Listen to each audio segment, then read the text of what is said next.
Hi guys! Yan, welcome po ulit sa aking crayfish farm.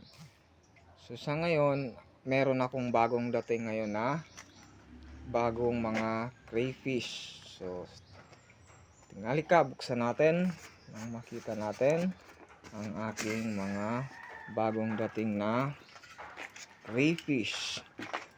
So ayan sila. Nasa loob po sila ngayon ng styro. So galing sila somewhere in Calabarzon. So ngayon, ipapakita ko sa inyo kung ano ang dapat nating gawin para sa ating crayfish. No? Kasi nagbiyahe po yan. So check na pagod yan, stress yan. So makikita nyo, tulog sila. So gagawin natin ngayon guys, ang tinatawag nating acclimation. Acclimation po ay ang term na kung saan pinapa-adapt muna natin yung ating mga crayfish sa kanilang bagong environment. Kasi hindi sila kailangan na ma-shock sa kanilang bagong environment. Lalong-lalo na sa tubig. No? At saka stress reliever din nila yan kasi nagbiyahe. So, just like human, sila din po ay nai-stress, napapagod sa pagbiyahe. So, kung makikita nyo po, sila ay tulog. No? Yan, mga tulog yan. So, ipapakita ko sa inyo ngayon kung paano ang tinatawag nating acclimation. So, nandito ang ating pond. No? So, bali gawa lang po yan mula sa scrap na kahanang mga sirang refrigerators. So, nabili ko lang yan sa junk shop. So, the first thing is, kailangan muna natin silang ma-acclimate. So, una, ilagay lang muna natin sila dyan. Yan. Yung makaramdam lang sila muna ng lamig dyan sa tubig. Sa bagong environment nila. Okay, mga ilang minutos po, mga 5 minutes. Lagay lang po muna natin sila dyan sa tubig. Okay. So, para sila ay makapag-adapt sa bagong environment. Yan, wag lang munang lalagyan ng tubig. So, ano lang muna natin yung lamig. No? Maramdaman lang muna nila yung lamig. After few minutes, so, lalagyan na natin sila ng konting tubig. Ginagawa po natin yan, ulitin ko, para sila ay makapag-adapt sa kanilang bagong environment. Kasi maari silang ma-water shock. Kasi maaring yung tubig doon sa pinanggalingan niya ay iba kaysa sa tubig ko dito sa aking crayfish farm. No?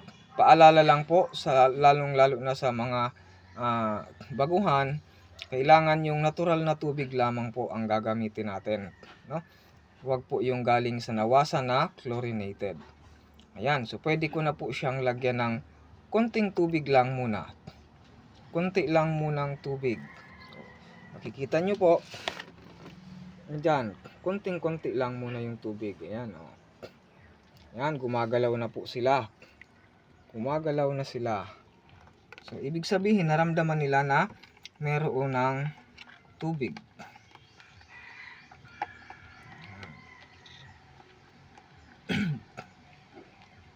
Okay, lagyan ulit natin ng konti. Konti pa.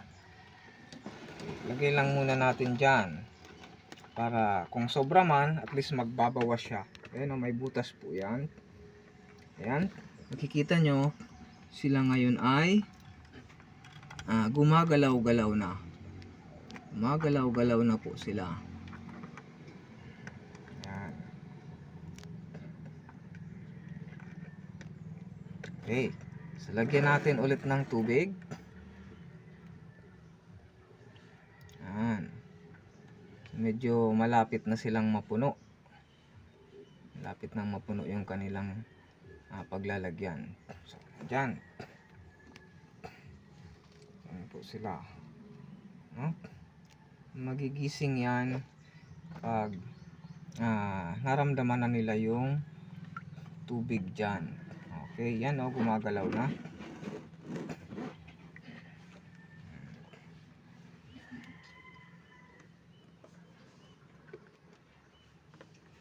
Gumagalaw na po sila. So, hayaan lang muna natin yan sa loob ng mga 10 minutes. After that, lagyan ulit natin ng tubig hanggang sa yan po ay mapuno. Okay. Dali, buksan ko po yung lalagyan para kita natin pag ready na sila. Kusa kasi silang tatakas dyan. Alis po yan kapag nagising yan. Pag nagising po sila at kapag malakas na po sila, na kapag energized na, balik na sila sa kanilang normal na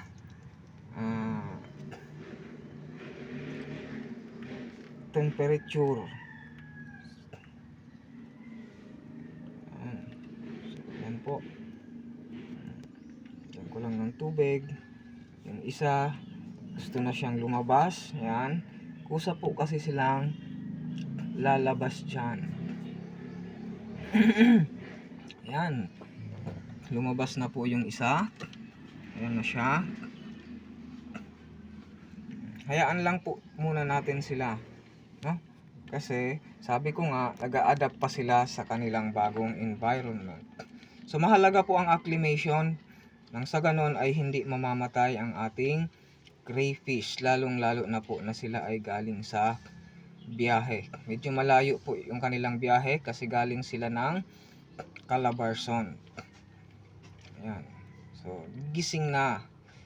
Gising na yung iba. Yung isa, lumabas na.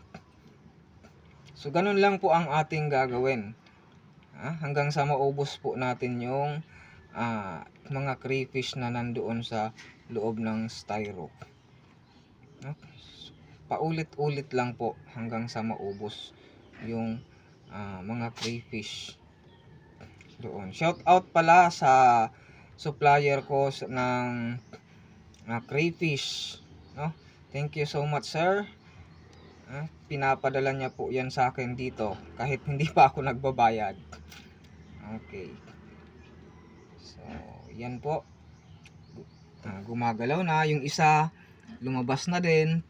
Kasi 4 po sila dyan kanina sa loob.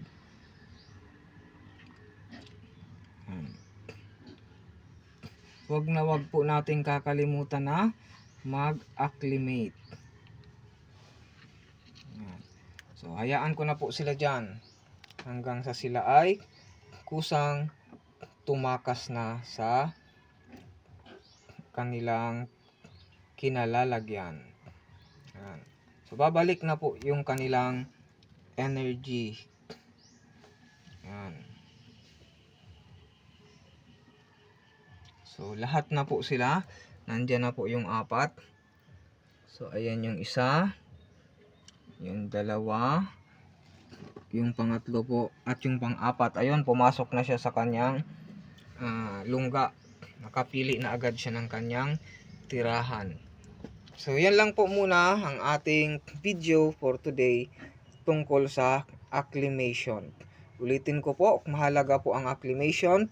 Nang sa ganon ay hindi maninibago ang ating mga crayfish. Medyo maselan po kasi sila.